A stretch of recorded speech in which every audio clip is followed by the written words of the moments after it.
This part of the test will measure your speaking ability. It will last around 20 to 30 minutes. You will answer 4 questions. The first question will be about a familiar topic. The other 3 will be about short conversations, lectures, and reading passages. You can read and hear the lectures and paragraphs only once. You will see the time available for preparing the responses as well as the time to give your response on the bottom side of the screen. You have to stay within those time limits. Speaking Task 1. You will be asked a question about a familiar topic. You will then have 15 seconds to prepare your response, and 45 seconds to speak. Do you agree or disagree with the following statement? Children should be given more independence in order to stimulate their development into adulthood.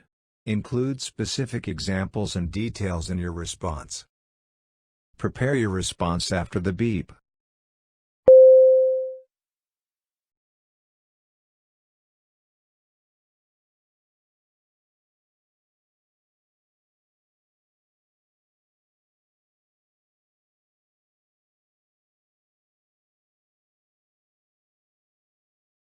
Start speaking after the beep.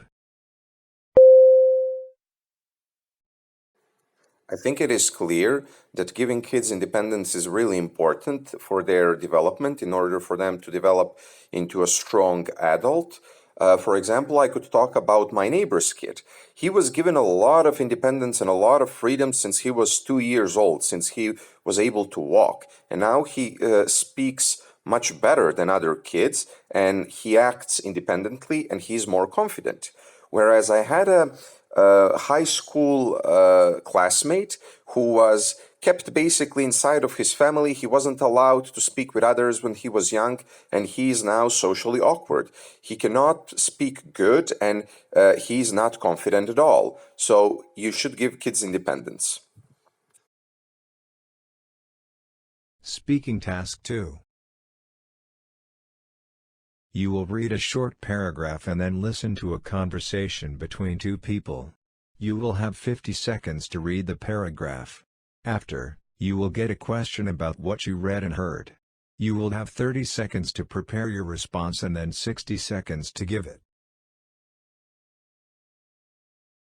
You have 50 seconds to read. Start reading after the beep.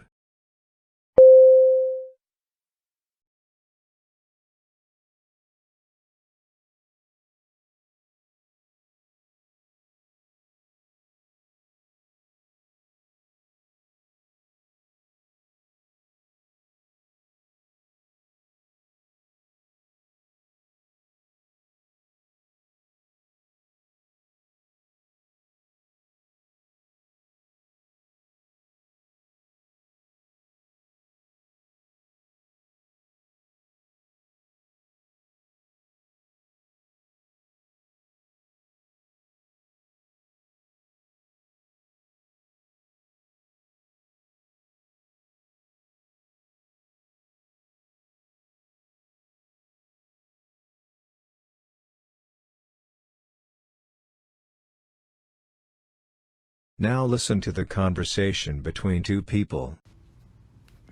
Have you been to that Winter Wonderland thing that everybody has been talking about? Yes, I was, and I really enjoyed it. It was really cool. Oh, what did you like about it? Well, I really liked the decorations. The lights and the countless snowmen that were made were great. I really liked the atmosphere that was created. It really felt good, even though there was no real snow. No snow? Then how did they pull off the snowmen? And how can they create a winter atmosphere without snow? Well, there was snow, but it was from a snow cannon. It was artificially created. That's nice. I didn't know you could do that. Yeah, it was great. I also liked the food stands. They gave out hot chocolate and mulled wine and other food associated with winter. But don't you think that the timing of this is a bit bad? The final exams will be a week after this. Nah, I think it's fine. Last year, it didn't affect me or anybody else for that matter. We just went out one night to relax. It helped us unwind a little bit before the exam week started. I don't know. I think I will not go and I will use this time to study. What does the male student think about the fair that is related to winter? Include the details he mentions. Prepare your response after the beep.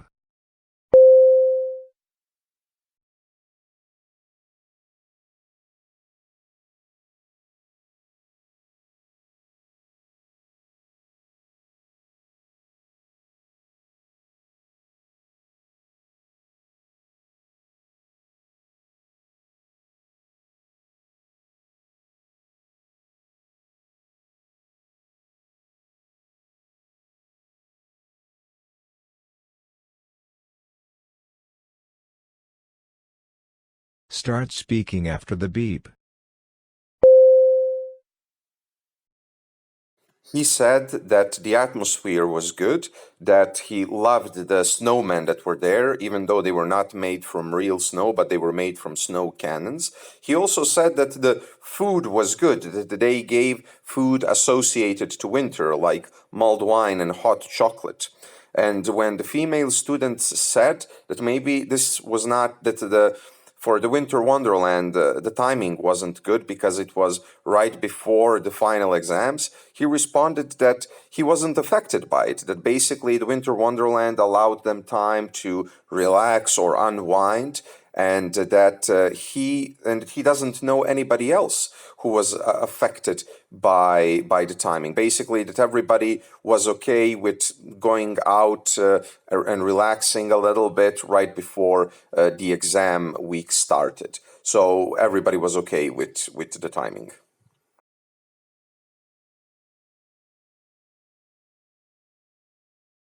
Speaking Task 3. You will read a short paragraph about an academic topic, then listen to a lecture about it. You will have 50 seconds to read the paragraph. After, you will get a question about what you read and heard. You will have 30 seconds to prepare your response and then 60 seconds to give it. You have 50 seconds to read. Start reading after the beep.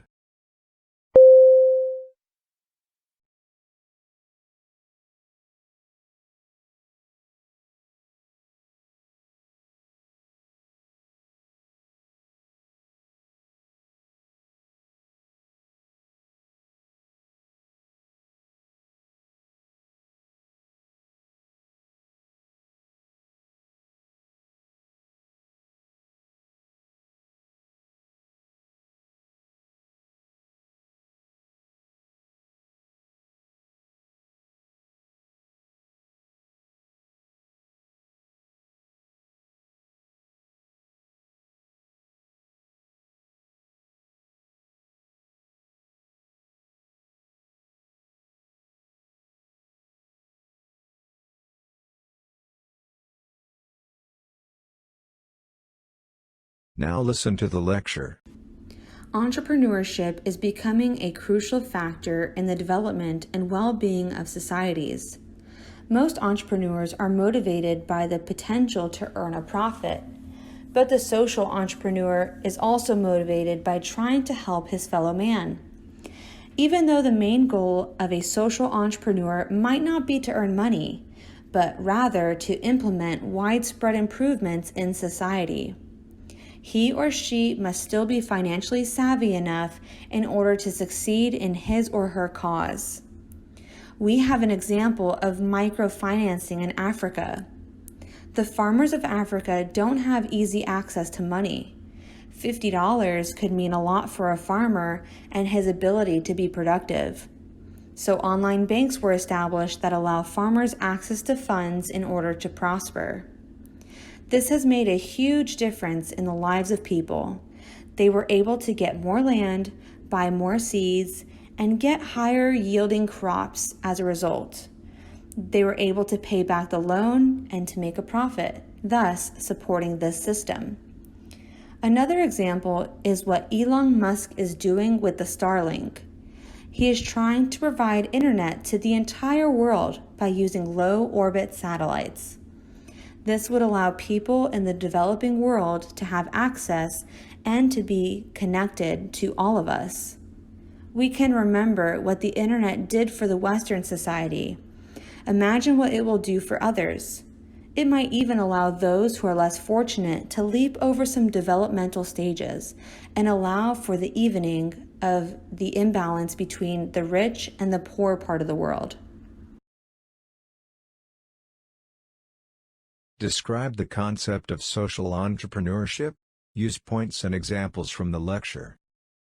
Prepare your response after the beep.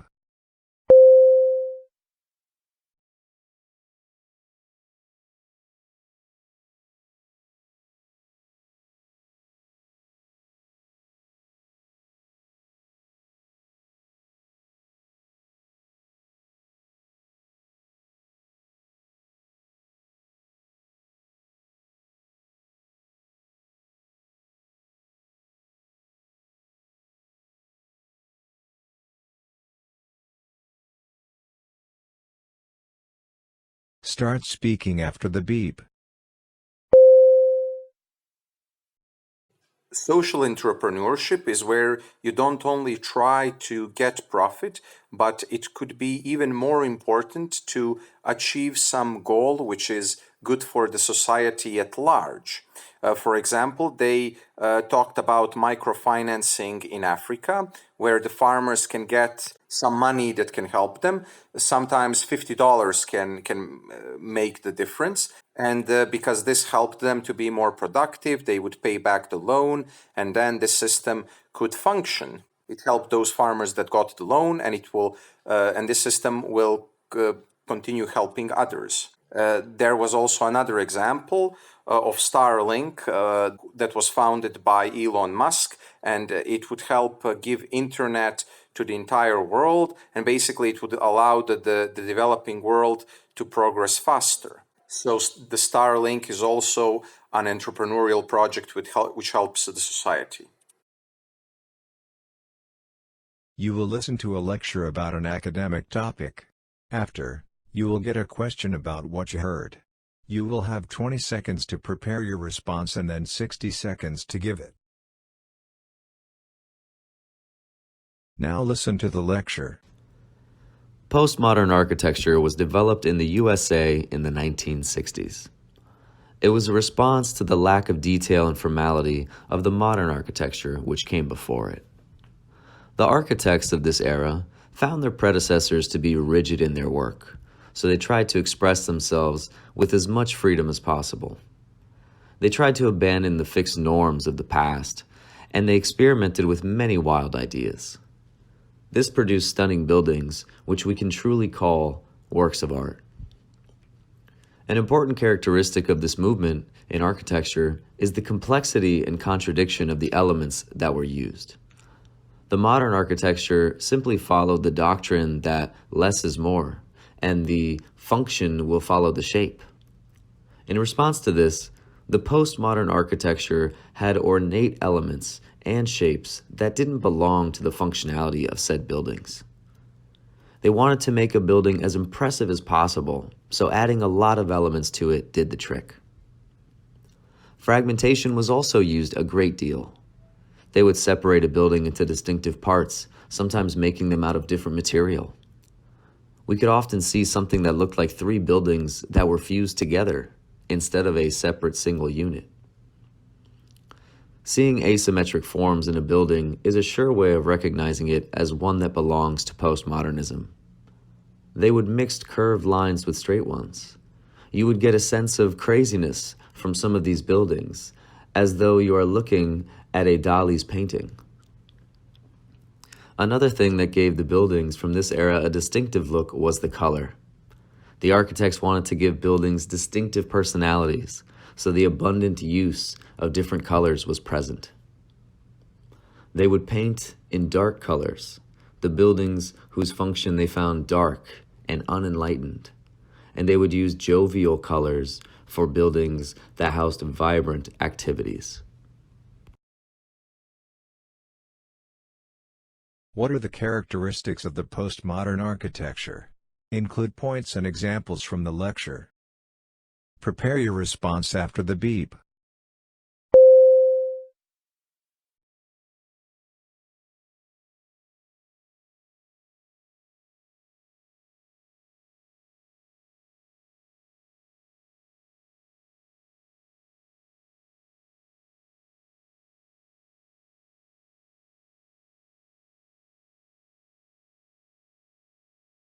Start speaking after the beep. The postmodern architecture was developed in the USA in the 1960s, and it was basically a response to the modern architecture, which was considered to be rigid. Now, the postmodern architecture, they basically experimented with many wild ideas. The postmodern was, for example, complex and full of contradicting elements. For example, the shapes that actually didn't belong where they were. They didn't fit the functionality of the building. They basically added a lot of elements to make stuff impressive. Fragmentation was also used, where the building was made from many seemingly different parts. For example, it seemed as though 3 buildings were actually fused into one. An important feature were the asymmetric forms or contradictory forms. For example, you could see curved lines with straight ones together. And lastly, they mentioned colors, which gave buildings personalities of sorts. Dark buildings were something negative, and buildings with light color were positive.